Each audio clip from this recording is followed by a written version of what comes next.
नमस्कार दोस्तों, स्वागत है आपका अपने चैनल जिसका नाम है केवल एग्जाम। इसमें हम अपना पूर्वालोकन सीरीज कंप्लीट कर रहे थे, जिसमें हम भारतीय राजनीतिक व्यवस्था को कंप्लीट कर रहे थे और यह हमारा चैप्टर चल रहा था स्थानीय स्वशासन। और यह हमारा स्थानीय स्वशासन का तीसरा वीडियो बनने जा रहा है और ओवरऑल लेक्चर का पॉलिटी के 37वां लेक्चर बनने जा रहा है। हमने स्थानीय स्वशासन को 3 भागों में इसलिए बाँटा, इसका कारण था, पहली बात तो इसका जो नोट्स दिया रहता है पूरे लोकन में वो लेंथी था।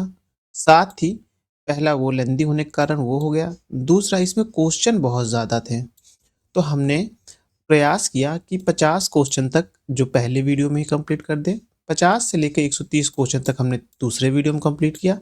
आज जो हम ये तीसरा अपना वीडियो बना रहे हैं, इसमें 130 से स्टार्ट मतलब 130 131 से स्टार्ट करेंगे प्रश्न से और इसको आज ही खत्म करने का पूरा प्रयास करेंगे।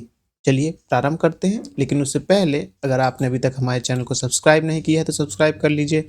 वीडियो अच्छे लग रहे हो तो लाइक करिए और अपने सुझाव देने के लिए कमेंट भी करिए। चलिए प्रारंभ करते हैं 131वें प्रश्न से। राज्य निर्वाचन आयोग नागरिक निकायों के निर्वाचन का संचालन किस अनुच्छेद के तहत करता है? तो करता है 343 के तहत करता है। किसके तहत करता है? 343 के तहत करता है। अनुच्छेद 243 या का अनुच्छेद ZA के में नागरिक निर्वाचन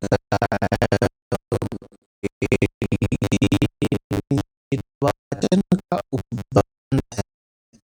अनुच्छेद 243 या के अनुसार नगर पालिकाओं के लिए कराए जाने वाले सभी निर्वाचनों के लिए निर्वाचन नामावली तैयार में निहित होगा। राज्य निर्वाचन आयोग राजस्थान से संबंधित निम्नलिखित कथनों पर विचार कीजिए। मतलब राजस्थान से प्रश्न है ये। राज्य निर्वाचन आयोग राजस्थान का गठन दिसंबर 1994 में हुआ। दूसरा प्रश्न है, इसका एक सचिव होता है जो राज्य का मुख्य सचिव मुख्य निर्वाचन आयुक्त कहलाता मतलब भी होता है। तो कौन वाला? बी वाला उत्तर इसमें सही होगा। राज्य निर्वाचन आयोग राजस्थान का गठन संविधान के अनुच्छेद 243 के तहत जुलाई 1994 में किया गया था। यह एक दल या एक सदस्यीय आयोग है जिसका प्रमुख राज्य निर्वाचन आयुक्त होता है। इस आयुक्त का एक सचिव होता है जो कि राज्य के मुख्य निर्वाचन आयुक्त अधिकारी भी होता है। मध्य प्रदेश राज्य निर्वाचन आयोग का गठन किया गया। कब किया गया? 1 फरवरी 1994 को किया गया। यदि पंचायत चुनाव में मतदान से पूर्व किसी अभ्यर्थी की मृत्यु हो जाती है तो क्या होगा? उसमें आप देखेंगे मतदान स्थगित हो जाएगा? नहीं होगा, बिल्कुल नहीं होगा, क्योंकि मतदान के पूर्व की बात है। मतदान के दौरान भी होता तब भी स्थगित ना होता, क्योंकि दूसरों को ये तो कॉमन सेंस वाला हो गया। आप एक जहाँ जहाँ है वो हटा दीजिए एक यहाँ है और एक किसी में नहीं है। उसके आगे देखते हैं, मतदान स्थगित नहीं होगा। तो देखेंगे मतदान स्थगित नहीं होगा यदि केवल एक अभ्यर्थी शेष रहे तो मतदान स्थगित हो सकता है। जाहिर सी बात है, जब एक ही मतदाता खड़ा हो, कोई एक ही प्रतिद्वंदी, उसका कोई प्रतिद्वंदी नहीं खड़ा रहेगा तो क्या होगा? वो स्थगित हो जाएगा वहां पर। ये तीसरा सही है। यदि एक से अधिक अभ्यर्थी शेष रहें तो मतदान स्थगित नहीं होगा। सही है, ये भी सही है। 3 और 4 सही है, सी वाला सही है आपका। अब है पंचायत चुनाव के विषय में सही क्या है? एक जिला निर्वाचन अधिकारी होता है, जो कि आप देखेंगे गलत है पूरी तरह से। ये 1 मिनट देखना, 1 2 3 सही मान रहा है उत्तर ये। छत्तीसगढ़ में होगा, ठीक है। उत्तर प्रदेश में शायद ऐसा नहीं है। यह एक से अधिक रिटर्निंग अधिकारी हो सकता है, ये भी सही है। रिटर्निंग अधिकारियों की नियुक्ति राज्य निर्वाचन आयोग करता है, ये भी सही है। जो बड़े कॉलेजों के प्रोफेसर होते हैं या तो इंटर कॉलेज के प्रोफेसर होते हैं, अधिकतर उनको भी इस चीज़ में बनाया जाता है। जो इंटर कॉलेज या तो जीआईसी के जो प्रिंसिपल होते हैं उनको भी अधिकारी बनाया जाता है। रिटर्निंग अधिकारियों की नियुक्ति आयोग की सहमति से जिला निर्वाचन अधिकारी कर सकता है। नायब तहसीलदार जनपद पंचायत के लिए रिटर्निंग अधिकारी हो सकता है। नायब तहसीलदार ग्राम पंचायत के लिए रिटर्निंग अधिकारी हो सकता है। नायब तहसीलदार जिला पंचायत के लिए रिटर्निंग अधिकारी हो सकता है। जिला निर्वाचन अधिकारियों की एकमात्र रिटर्निंग अधिकार होते हैं। देखिए, इस तरह के प्रश्न जब आए बहुत लेंदी होते आसान हैं, लेकिन याद ध्यान रखना है क्योंकि इसमें बहुत ही कॉन्सेप्ट वाला पूरे नायब तहसीलदार भी हो सकता है, ये भी हो सकता है। तो अगर आपको आ रहा हो तो ही अटेंड करिए, अदरवाइज स्किप मारिए इस तरह के प्रश्नों को। ज़रूरी नहीं कि हर प्रश्न अटेम्प्ट किया जाए। एक व्यक्ति पंचायत का चुनाव लड़ सकता है यदि उसने पूर्ण कर लिया हो 21 वर्ष की आयु पूर्ण कर लिया हो। 21 वर्ष की आयु पंचायत के लिए, 25 वर्ष की आयु आप देखेंगे लोकसभा के लिए और 30 वर्ष की आयु आप देखेंगे राज्यसभा के लिए होती है। यही है। अब है निम्नलिखित पर विचार कीजिए। किसी भी व्यक्ति के लिए पंचायत का सदस्य बनने के लिए न्यूनतम निर्धारित आयु 25 वर्ष है, जो कि गलत है। पहला जहाँ जहाँ है वो दोनों हटा दीजिए। बचा ये या तो ये। पंचायत के समय से पूर्व भंग होने के पश्चात पुनर्गठित पंचायत केवल अवशिष्ट समय के लिए ही जारी रहती है, तो ये सही है। भारतीय संविधान के अनुच्छेद 243(4) के अनुसार किसी व्यक्ति के लिए पंचायत सदस्य बनने की न्यूनतम आयु 21 वर्ष है। वहीं अनुच्छेद 243 डा के खंड 4 के अनुसार किसी पंचायत की अवधि समाप्त होने से पूर्व उस पंचायत का विघटन पर गठित की गई कोई पंचायत उस अवधि के केवल शेष भाग के लिए बनी रहेगी, जिसके लिए गठित पंचायत बनी रहती यदि वह गठित नहीं की जाती है तो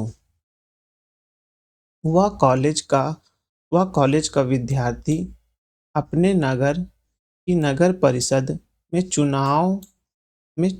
चुने जाने का इच्छुक है। उसके नामांकन की वैधता अन्य शर्तों के साथ साथ इस महत्वपूर्ण शर्त पर भी निर्भर होगी कि उसका नाम मतदाता सूची में सम्मिलित होना चाहिए। अब है निम्नलिखित में से कौन पंचायतों के वित्तीय स्थिति का पूर्वालोकन करने के लिए वित्त आयोग का गठन करता है? वह करता है संबंधित राज्य के राज्यपाल करते हैं। वित्त आयोग का गठन कौन करेंगे? राज्यपाल करेंगे।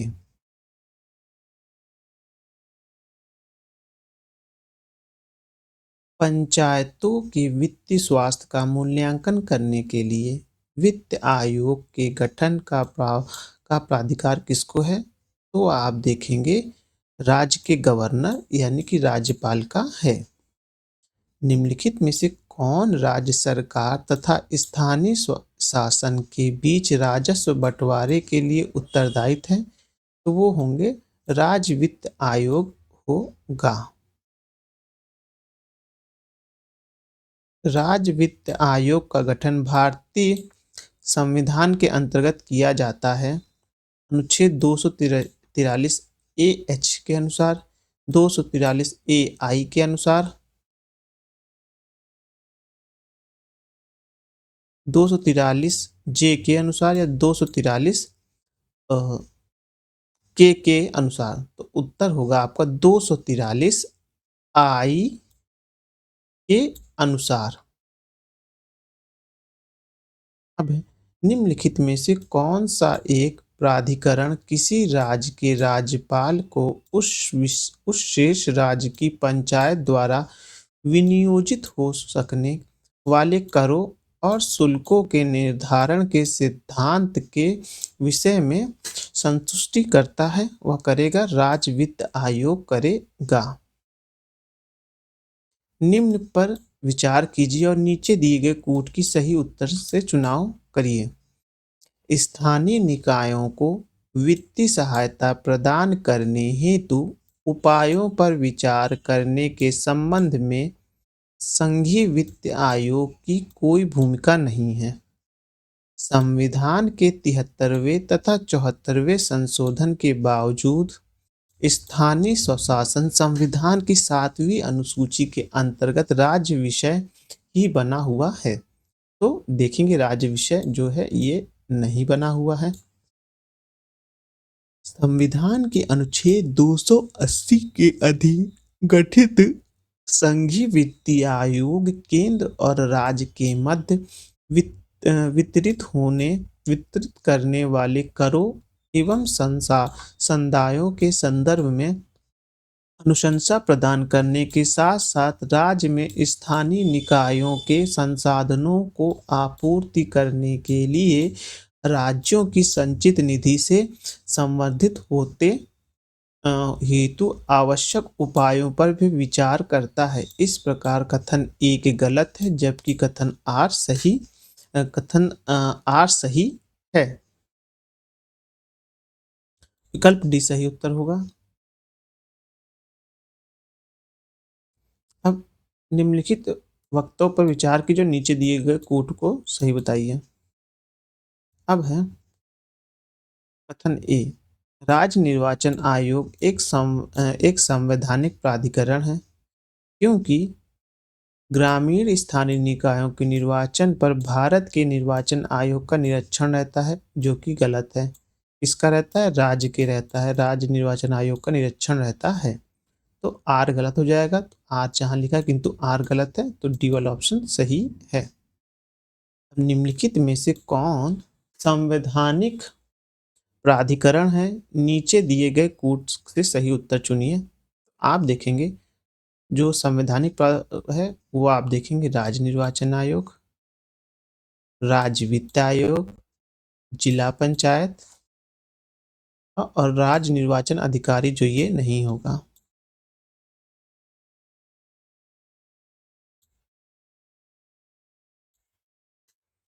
अब आगे देखेंगे, निम्नलिखित में से संविधान का कौन सा भाग नागरिकों से संबंधित नगर पालिका से संबंधित है? तो भाग देखेंगे, भाग 9(1) है।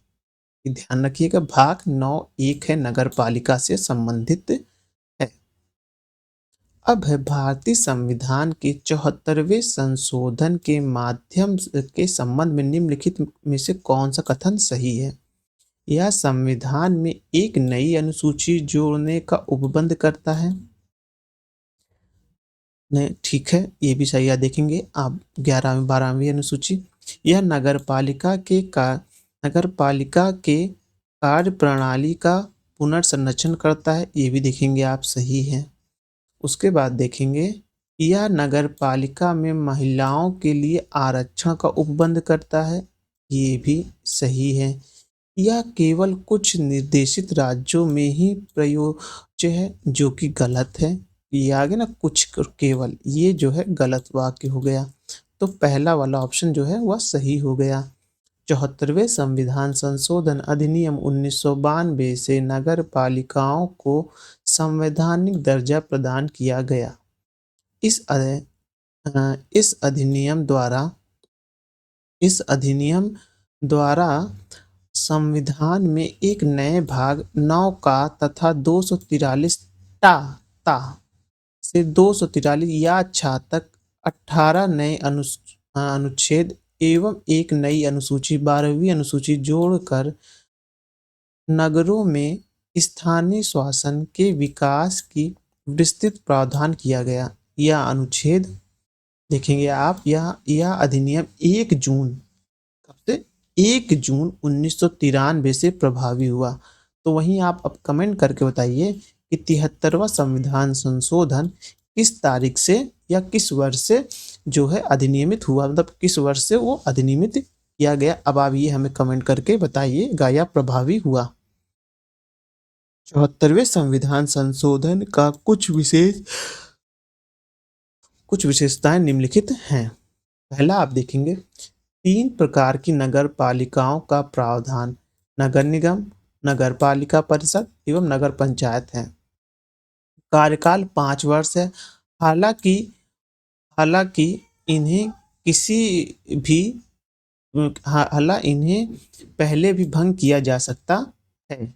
अनुच्छेद 243 ना अनुसूचित जाति एवं अनुसूचित जनजातियों को उनकी जनसंख्या और कुछ नगरपालिका क्षेत्रों की जनसंख्या के अनुपात में प्रत्येक नगरपालिका के आरक्षण का प्रदान करता है तथा महिलाओं को कुछ सीटों में न्यूनतम एक तिहाई SC/ST महिलाओं से संबंधित आरक्षित सीटें भी जो आप सीटों का आरक्षण प्रदान करता है। ये सभी राज्यों में प्रयोजित है, ये भी ध्यान रखिएगा।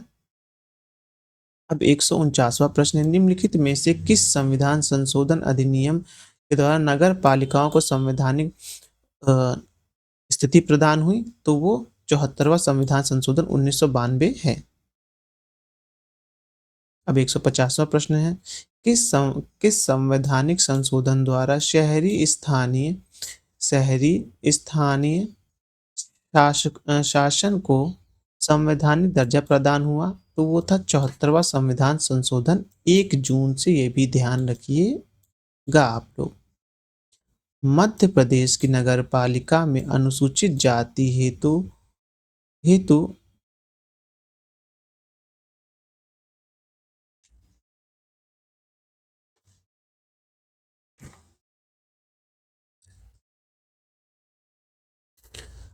आरक्षण का प्रावधान भारत के संविधान के निम्नलिखित में से किस अनुच्छेद के अंतर्गत आता है? तो 243 ना 1 के तहत आता है। मेयर का कार्यकाल कितने वर्ष का होता है? तो देखेंगे 5 वर्ष का कार्यकाल होता है। नगर क्षेत्रों को निर्धारित करने हेतु निम्नलिखित निष्कर्षों में से कौन सा भारत की जनगणना के अनुसार सही नहीं है? तो देखेंगे आप, जिसकी कम से कम 60% पूर्व जनसंख्या आकृष्ट कार्यों में लगी हो, वो जो सही नहीं है। यदि पंचायत और छावनी बोर्ड के मध्य विवाद हुआ हो तो अंतिम निर्णय कौन लेगा? अंतिम निर्णय लेगा राज्य सरकार, केंद्र सरकार के अनुमोदन के अधीन लेगा। किसी राज्य में नगर पालिका का सीमा क्षेत्र अधिसूचित करने के लिए निम्नलिखित में से कौन सक्षम है? तो आप राज्यपाल को देखेंगे, इसका उत्तर होना चाहिए। ये देखिए राज्यपाल हैं। अब राजस्थान नगरपालिका अधिनियम 2009 के प्रावधानों के अनुसार राज्य सरकार द्वारा नगर परिषद में अधिकतम कितने व्यक्ति का नाम निर्देशित किया जा सकता है? तो वो 8 हैं। नगर पालिका का सदस्य चुने जाने के लिए कोई व्यक्ति निहत्थ नहीं है 21 वर्ष की आयु की सीमा वाला। नगर पालिका परिषद का चुनाव लड़ने के लिए आहर्त क्या है? आप देखेंगे नगर पालिका 21 वर्ष की आयु होना चाहिए उसमें। 1, 2 और 5 है। 1, 2 और 5। परिषद की आयु 21 वर्ष होनी चाहिए। अध्यक्ष पद के लिए 25 वर्ष होनी चाहिए। कोई भी व्यक्ति अध्यक्ष पद या पार्षद का चुनाव एक साथ लड़ सकता है। नगर पालिकाओं की अवधि के विषय में सही क्या है? तो सही आप देखेंगे कि 2, 3 और 4 हैं। नगर पालिका की अवधि की गणना प्रथम सम्मेलन की तिथि से की जाएगी। फिर उसके बाद नगर पालिका की अवधि 5 वर्ष होगी। फिर उसके बाद देखेंगे आप, यदि नगर पालिका 2 वर्ष में विघटित कर दी जाती है तो नगर पालिका 3 वर्ष की अवधि के लिए गठित की जाएगी।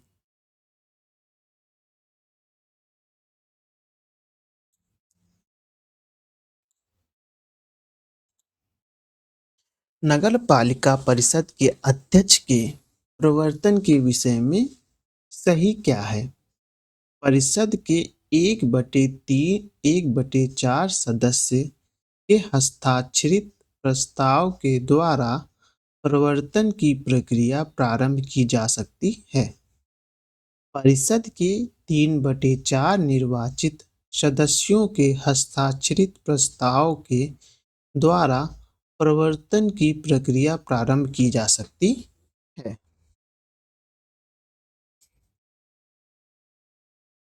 उसके आगे देखेंगे, यदि परिषद बहुमत से प्रत्यावर्तन का प्रस्ताव पारित करती है तो कलेक्ट्रेट कार्यवाही करेगा। सामान्य मतदाताओं द्वारा बहुमत से पारित होने पर अध्यक्ष को प्रत्यावर्तित किया जा सकता है। सामान्य मतदाताओं द्वारा 2/3 बहुमत से पारित होने पर अध्यक्ष को प्रत्यावर्तित किया जा सकता है। पूरे कार्यकाल में केवल एक बार प्रत्यावर्तन की प्रक्रिया प्रारंभ की जा सकती है। पूरे कार्यकाल में 2 बार प्रत्यावर्तन की प्रक्रिया प्रारंभ की जा सकती है। सही कौन कौन से हैं? तो सही आप देखेंगे 2, 4 और 6 हैं।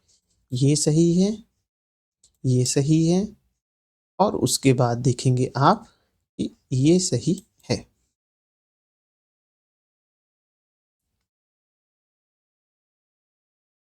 नगर पंचायत की वार्ड समिति नगर पंचायत की वार्ड समिति के विषय में सही क्या है? नगर पंचायत के कुछ वार्डों को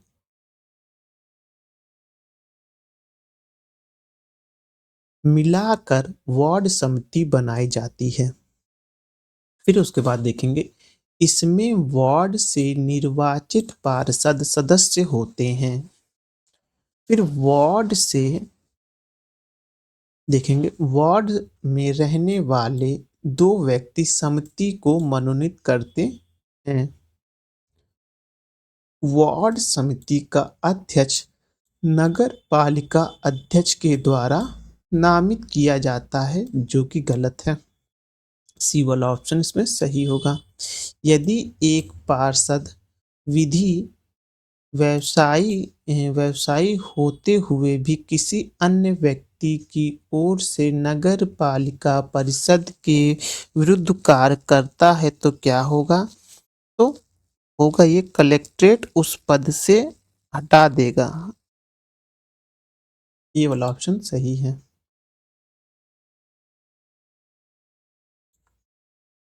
उत्तर प्रदेश में किसी नगर पालिका के अध्यक्ष का निर्वाचन किया जाता है अपने नगर क्षेत्र के निर्वाचन सूची में सम्मिलित सभी निर्वाचकों द्वारा। दूसरा चौथा होगा अपने नगर क्षेत्र के वार्डों के निर्वाचकों में से। चौथा भी सही होगा।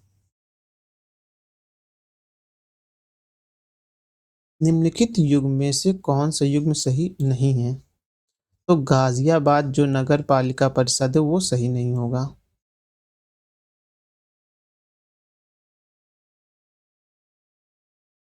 संविधान के 73वें और 74वें संशोधन निम्नलिखित में से किसके सृजन के लिए उत्तरदायी हैं? तो वह है राज्य निर्वाचन आयोग, जिला समिति, जिला नियोजन आयोग और राज्य वित्त आयोग। राज्य संपत्ति कर मूल्य निर्धारण बोर्ड नहीं होगा इसमें।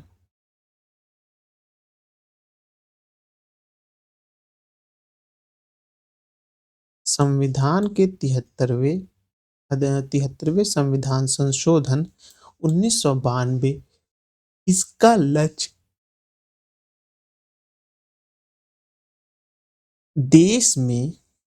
देश में पंचायती राज संस्थापनों को प्रोत्साहित करना है। निम्नलिखित में से इस चीज की व्यवस्था करता है तो करता है राज्य निर्वाचन आयोग द्वारा सभी पंचायतों को चुनाव कराने का और राज्य वित्त आयोग की स्थापना करने का। तो दूसरा और तीसरा सही है। जिला आयोजन समिति में निर्वाचित व पदेन सदस्य कितने होते हैं? तो 20 आप निर्वाचित देखेंगे, 5 सदस्य पदेन देखेंगे। तो जिला आयोजन समिति में कितने लोग होते हैं? टोटल 25 लोग होते हैं, जिसमें से निर्वाचित 20 होते हैं और पदेन सदस्य 5 होते हैं। ध्यान रखिएगा। अब भारतीय संविधान के कौन से अनुच्छेद में जिला योजना समिति का गठन होता है? तो होता है 243 जेड डी में। 243 जेड डी में जिला योजना समिति का गठन होता है। अब है निम्नलिखित पंचायतों में से किसे या किन्हें उत्तर प्रदेश में जिला योजना में सम्मिलित किया जाता है? तो सम्मिलित किया जाता है 1, 2, 3 यानी कि नगर पंचायत, ग्राम पंचायत और क्षेत्र पंचायत को सम्मिलित किया जाता है। ये इंपॉर्टेंट क्वेश्चन है, ध्यान रखिएगा। अब है कि भारत के महानगर योजना समिति भारतीय संविधान के प्रावधानों के अंतर्गत गठित होती है। दूसरा है उस महानगरीय क्षेत्र के लिए विकास योजना प्रारूप तैयार करती है। उस महानगरीय क्षेत्र में सरकार की प्रायोजित योजनाओं को लागू करने का पूर्ण दायित्व पूरा करती है। 1 और 2 इसमें से सही है, तीसरा गलत है।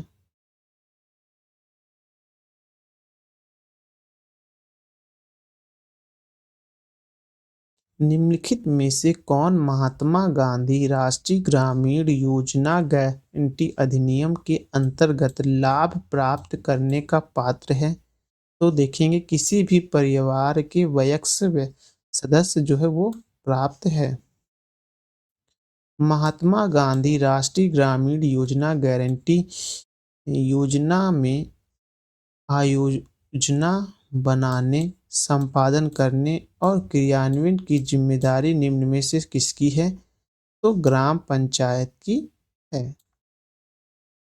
निम्नलिखित में से कौन सा एक सामुदायिक विकास का पहला स्थापित कार्यक्रम है? वो देखेंगे राष्ट्रीय प्रसार सेवा का है। किसका है? राष्ट्रीय प्रसार सेवा का है। इस तरह से हमारा जो स्थानीय स्वशासन था वह समाप्त हो गया। अब है कुछ वर्गों के लिए भी विशेष उपबंध है जो कि इसको हम अपने नेक्स्ट वीडियो में देखेंगे। आज यहीं इसको समाप्त करते हैं।